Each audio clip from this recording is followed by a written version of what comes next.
یہ ہے مقبوضہ بلوچستان۔ آج پیر 7 اگست سال 2023 ہے۔ بلوچستان ٹوڈے سے آج کے علاقائی خبروں کے ساتھ میں ہوں آپ کا میزبان الیاس بلوچ۔ گوادر اور پنجگور سے فورسز ہاتھوں 2 نوجوان جبری لاپتہ۔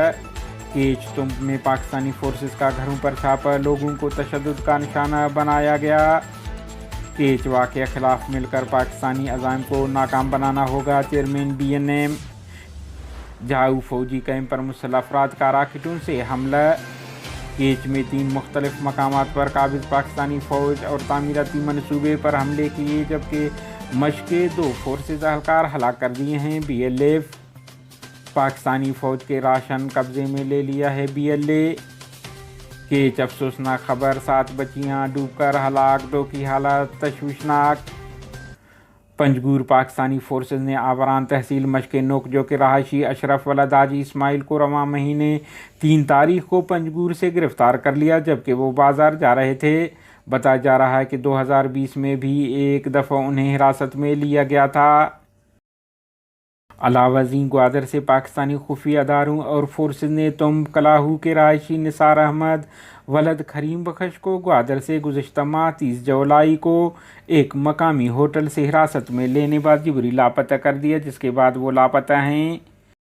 کیچ کے علاقہ تمب میں رات گئے فورسز اور خفیہ اداروں کے اہلکاروں نے کونش کلات شہید عرفان عرف جمیل کے گھروں پر چھاپہ مار کر خواتین اور بچوں کو تشدد کا نشانہ بنا کر چلے گئے۔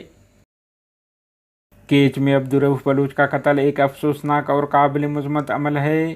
یہ بات بلوچ نیشنل موومنٹ BNM کے چیئرمین ڈاکٹر نسیم بلوچ نے جاری بیان میں کہی ہے۔ انہوں نے کہا ہے کہ ہم برسوں سے بلوچ قوم پر ظلم کرنے کے لیے پاکستان کی جانب سے مذہب کے استعمال کے بارے میں خبردار کرتے رہے ہیں۔ آج وہی ہوا جس کا خطرہ تھا۔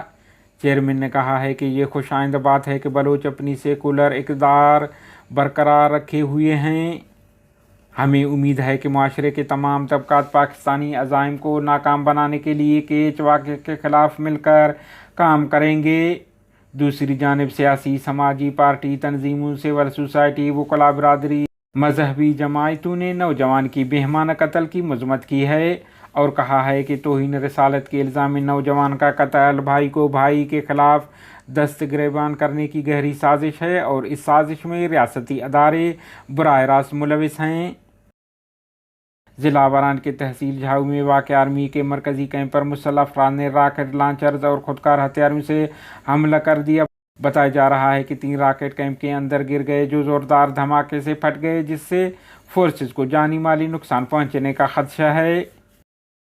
بلوچستان لبریشن فرنٹ کے ترجمان میجر گوہرام بلوچ نے جاری بیان میں کہا ہے کہ سرماچاروں نے ہفتہ 5 اگست کو رات 8 بجے ڈھنڈار کولوا میں پاکستانی فوج کے مین کیمپ پر 3 اطراف سے راکٹ اور خودکار بھاری ہتھیاروں سے حملہ کر دیا۔ بیرونی مورچے راکٹ لگنے سے تباہ ہوئے اور کئی راکٹ کے گولے کیمپ کے اندر جا گرے، جس سے 2 فوجی اہلکار ہلاک اور کئی زخمی ہو گئے۔ اس طرح 3 اگست کی رات تمب میں ملک آباد اور نظر آباد کے درمیان تعمیرات میں مصروف کمپنی کے خلاف سبوتاژی کارروائی کرتے ہوئے ایک ٹینکر اور رولر سمیت دیگر تعمیراتی مشینری کو آگ لگا دیا۔ اس موقع پر گرفتار کیے گئے مزدوروں کو تنبیہ کرتے ہوئے انسانی ہمدردی کی بنیاد پر رہا کر دیا گیا۔ ترجمان نے کہا ہے کہ 5 اگست کو دن 12 بجے BLF کے سرماچاروں نے مند میں ابصار کے مشرقی سمت پر قائم پاکستانی فوج کی چوکی پر سنائپر حملہ کر کے ایک اہلکار کو ہلاک کر دیا۔ ترجمان نے کہا ہے کہ چوتھا حملہ مشقے کے علاقہ منگولی میں 31 جولائی کی صبح 11 بجے میں 2 اہلکار ہلاک اور 2 زخمی ہو گئے۔ بلوچ لبریشن آرمی کے ترجمان جیند بلوچ نے جاری بیان میں کہا کہ ہمارے سرماچاروں نے گزشتہ روز بلیدہ گردانگ میں قابض پاکستانی فوج کے لیے راشن لے جانے والے راشن کو قبضے میں لے لیا، جس کی ذمہ داری وہ قبول کرتے ہیں۔ کیچ کور ندی میں نہاتے ہوئے 7 بچیاں ڈوب کر ہلاک ہو گئیں، تمام آپس میں قریبی رشتہ دار ہیں۔